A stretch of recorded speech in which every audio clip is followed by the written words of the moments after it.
Kaya na bang sabihin ng diablo about you? Hindi naman pwede magbago ang truth na ginto kayo eh. At hindi statement yun. Pinakita nyo sa buhay yun. Nilakaran nyo yun. Na lahat kayo may kanya-kanyang karanasan. Iba-iba nga lang, pero may pinapatotohanan. Hindi ka pwede mag-ialang na apostol na wala kang testimony.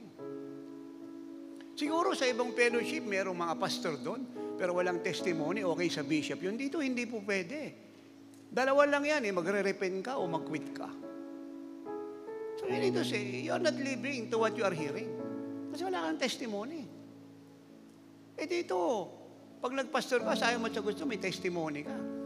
Kasi, sino susundan ng kawan?